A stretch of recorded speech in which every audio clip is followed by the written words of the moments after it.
Hello बाल दोस्तों, गुरु पूर्णिमा की हार्दिक शुभकामनाएं।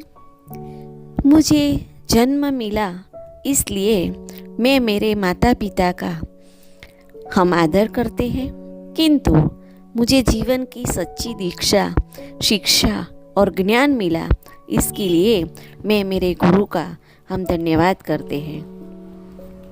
आज हम बात करेंगे गुरु महिमा की। गुरु का वर्णन एक आत्मज्ञानी आत्मा के रूप में किया गया है, जो अपने शिष्यों के पारलौकिक ज्ञान प्रदान करता है। आज की मोरल ऑफ द स्टोरी, गुरु शिष्य की कहानी।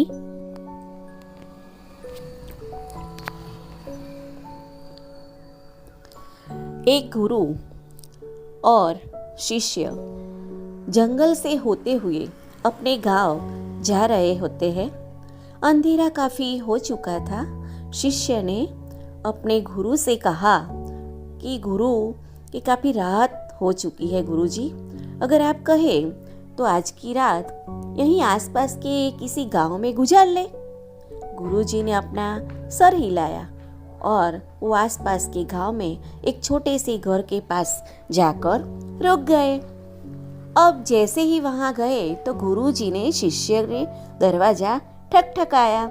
उस घर से एक गरीब आदमी बाहर आया तो गुरुजी ने बोला, हम अपने गांव जा रहे थे, लेकिन काफी रात हो चुकी है, इसलिए हम इस गांव में रुकने के लिए सोचा, क्या हम आज रात आपके यहाँ रुक सकते हैं? गरीब आदमी बोला, हाँ क्यों नहीं, आप दोनों अंदर आ जाइए। अब जैसे ही गुरुजी ने अंदर गए, उन्होंने देखा कि उस आदमी के घर में बहुत ज्यादा गरीबी थी। गुरुजी ने उससे पूछा कि आप काम क्या करते हो?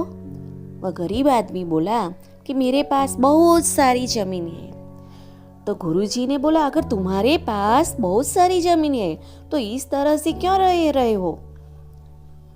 वह आदमी बोला, यह किसी काम की नहीं है।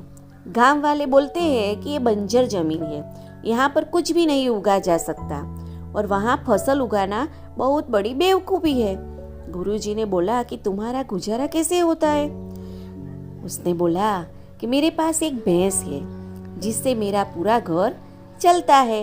ये सुनने के बाद गुरुजी और शिष्य सो जाते हैं और रात में जब सब लोग सो रहे होते हैं तब गुरुजी अपने शिष्य को उठाते हैं और उस गरीब आदमी की भैंस लेकर अपने गांव चले जाते हैं। शिष्य अपने गुरु से पूछता है कि गुरुजी, कहीं आप ये गलत तो नहीं कर रहे हैं? उस गरीब आदमी की रोजी रोटी इस भैंस की वजह से तो चलती है।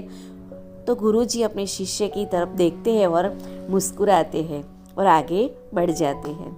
उस बात को तकरीबन 10 साल गुजर जाते हैं और जो गुरु का शिष्य था वह बहुत बड़ा गुरु बन चुका था। तो एक दिन उन्हें उस गरीब आदमी की याद आती है कि मेरे गुरु ने उस आदमी के साथ अच्छा नहीं किया था, मुझे एक बार चलकर देखना चाहिए कि वह आदमी अब किस परिस्थिति में है। वह शिष्य उस गांव की तरफ जाता है और वहां जैसे ही पहुंचता है तो वह देखता है कि जहां पर उस गरीब आदमी का झोंपड़ा था, वहां पर एक बड़ा ही आलीशान महल बन चुका था और उस झोपड़ी के बाहर जो बंजर जमीन थी उस पर फल और फूलों के बगीचे थे। तभी उधर से उस घर का मालिक आता है और शिष्य उसे पहचान लेता है और उस आदमी को बोलता है, तुमने मुझे पहचाना? मैं अपने गुरुजी के साथ आया था, हमने एक रात के लिए आपके यहाँ रुके भी थे। यह आदमी उसे पहचान लेता है और बोलता है कि उस रात में आप कहाँ चले गए थे और उस रात के बाद मेरी भैंस कहीं चली गई थी, मेरे पास कोई रास्ता नहीं था, तो मैंने अपने जमीन पर मेहनत की और फसल निकल आई और आज मैं इस गांव का सबसे बड़ा और सबसे अमीर आदमी बन चुका हूँ। ये सुनने के बाद शिष्य की आंखों में अपने गुरुजी के लिए आंसू आ गए और उसे ये बात अब समझ आई और वो रोने लगा। इस कहानी से हमें ये शिक्षा मिलती है कि हमारे अंदर ऐसी बहुत सी टैलेंट छुपी हुई है, लेकिन हमें कोई ना कोई चीज़ रुका कर रखी है। वो आपके फैमिली वाले भी हो सकते हैं, आपकी जॉब भी हो सकती है, कुछ और भी हो सकता है। देखिए, आपके पास भी तो भैंस की जैसी कोई दूसरी चीज़ तो नहीं है जिसने आपको आगे बढ़ने से रोक कर रखा है। गुरु पूर्णिमा की हार्दिक शुभकामनाएं।